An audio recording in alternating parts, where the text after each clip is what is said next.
Саламатсыздар ма, құрметті оқырмандар? Сіздермен бірге математика пәнінің оқытушысы Алсеев Амангелді Гумарович. Бүгінгі сабақтың тақырыбы бірінші пойыздың ұзындығы қандай? Бұл математика мен математикалық сауаттылықтан ұлттық бірыңғай тестілеуде кездесіп жүрген есептердің бірі. Есептің шарты: қарама-қарсы келе жатқан екі пойыздың жылдамдықтары 50 км/сағат және 58 км/сағат. Екінші пойызда отырған жолаушы бірінші пойыздың 10 секундта өте шыққанын байқайды. Бірінші пойыздың ұзындығы қандай? Яғни, екі пойыз қарама-қарсы келе жатыр. Біріншісінің жылдамдығы сағатына 50 км, екіншісінің жылдамдығы сағатына 58 км. Екінші пойызда отырған жолаушы бірінші пойыздың өзінің тұсынан, яғни вагонның терезесінен қарап отырғанда, өзінің тұсынан 10 секундта өте шыққанын байқайды. Бірінші пойыздың ұзындығын табу керек. Оң жақта ұлттық тестілеу орталығы ұсынып отырған мүмкін болатын 5 жауап бар. Осы 5 жауаптың біреуі дұрыс, төртеуі қате. Біздің мақсатымыз дұрыс жауапты табу. Бірінші пойыздың жылдамдығы 50 км/сағат. Біз оны метр секундқа айналдырамыз. 1 километрде 1000 метр бар, 1 сағатта 3600 секунд бар. Әрі қарай қарапайым есептеулер жүргіземіз. Бөлшектің алымындағы 2-0 мен бөліміндегі 2-0-ді қысқартамыз. Одан кейін қараңыздар, 50 менен 36-ны 2-ге қысқартамыз. Бөлімінде 36-ның орнында 18 болады, 50-дің орнында 25 болады.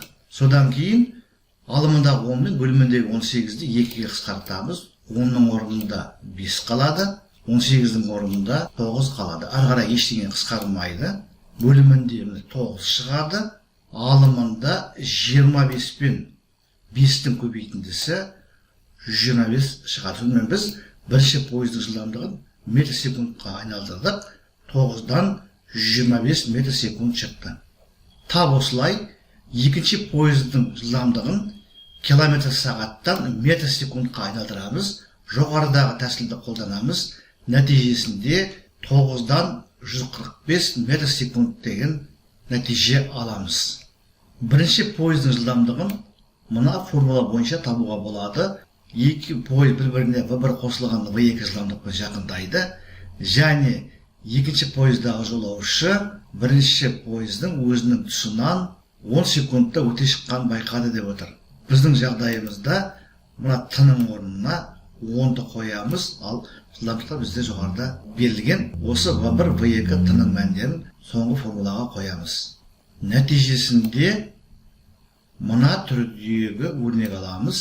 Жақшаның ішіндегі қосындыны есептейміз. Ортақ бөлімі 9, алымдарын қосамыз. 125 пен 145-тің қосындысы 270 шығады. Нәтижесінде мына түрдегі өрнек аламыз. 270-ті 9-ға бөлгенде қалдықсыз бөлінеді, 30 шығады.